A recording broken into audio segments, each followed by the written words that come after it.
Welcome to the Sewing Whisperer. This video is a beginner's guide to using the pen tool in Adobe Illustrator.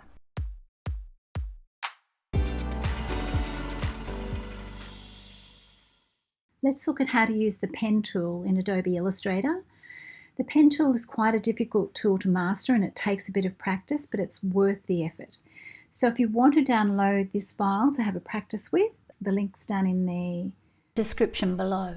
I've got this file set up with a layer for paths, which I've created that path to trace off, and then I've got the pen tool layer. Now let's get the pen tool, which is over here. So if you click and hold, you can see there's the add anchor point, delete anchor point, and the anchor point tool, and we're going to start with the pen tool. The default shortcut key is P, and we're going to set our stroke and fill to the default setting. It has white fill and black strokes, so let's click on the fill to make it the active tool, and then click the little red line underneath to empty out the fill. So now we just have black stroke, and the setting for the stroke is 1 point.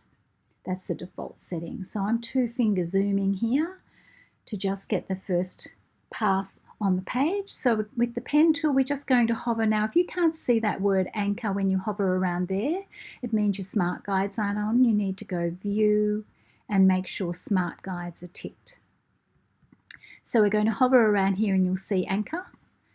And if we hold shift, it will automatically snap to 45 increments, 45-degree increments. So I'm going to click on that next path holding shift, but we don't have to hold shift. I'll now not hold shift, and you can just click when you get the word anchor. So I'm just clicking, not any dragging, just clicking, and that draws a straight line in Illustrator. So that's all pretty simple.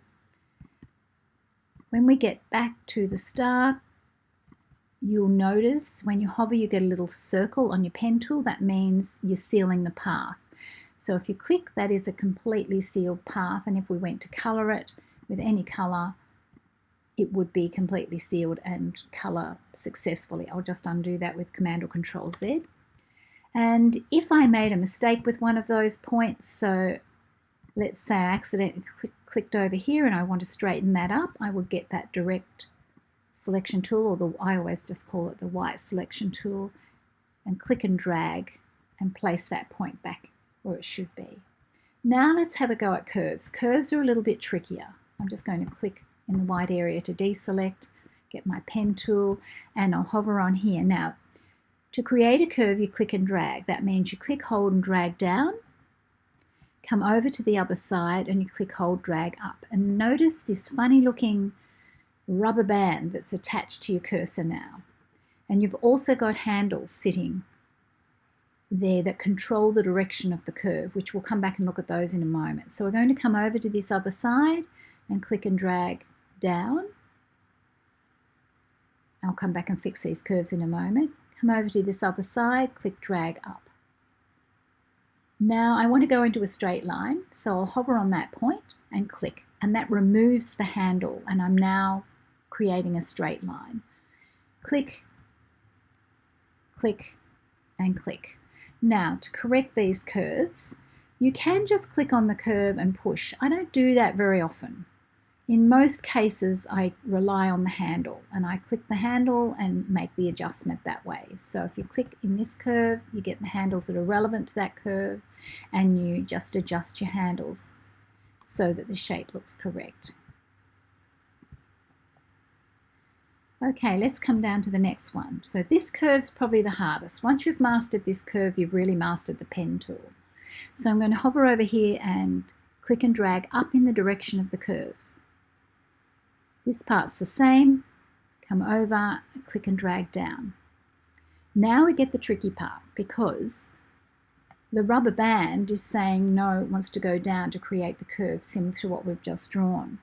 If we want to change the direction of the rubber band, we come back and hover on this point, hold Option on a Mac, Alt on a PC, drag back up on the same point.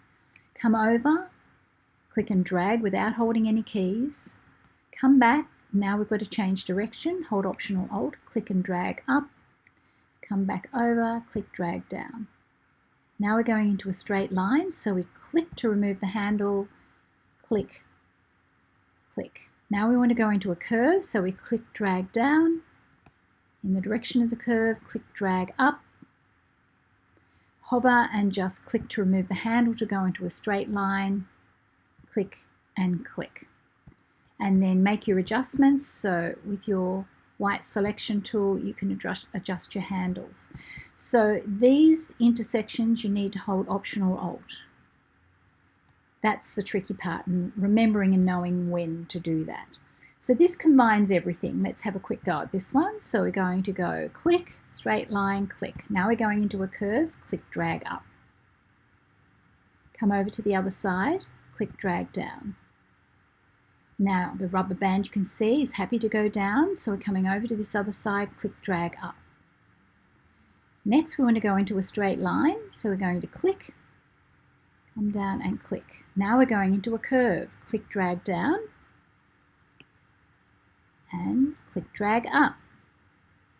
This is one of the situations where we have to change direction. Hover on the same point, hold Option or Alt, click, drag down. Over to the other side, click, drag up, and then we're going to click to remove the handle, click and click. Then white selection tool, and you can correct anything that needs adjusting. Right, the final one we're going to do is repeat what we've just done, but I'm going to use what I call the cheat technique. So let's come down, it's the same shape. And when I first started, I was quite frustrated learning to draw curves. This is a way around it until you master it. You need to master that previous exercise, but this is a cheats way. So we can click, click. Instead of doing any dragging, we just click, click, click in the middle of your curve. Everything's just being clicked, no dragging. Click, click, click. Back into a straight line, click, click. I'll just correct that little point there. Okay, now how do we get our curves? We get our curves by using, it used to be called the Convert Anchor Point, so it's called the Anchor Point tool. Click on that and then click and drag in any direction and you will get handles. So when you get your handles facing the direction you want, you can let go. Same thing, click, drag, until you're getting the curved shape you want. Click, drag. If it goes the wrong way, which it did then, just spin around until it goes the right way. Click, drag. And there, it's so much quicker and easier, I know, but with more complicated shapes, you really need the skill that was used to produce this one. So I recommend that you do this exercise a few times until you've mastered it, and then you're good to go off and start drawing objects because you've mastered the pen tool. Thanks so much for watching. Please hit the subscribe button and give this a thumbs up if you'd like to see more videos.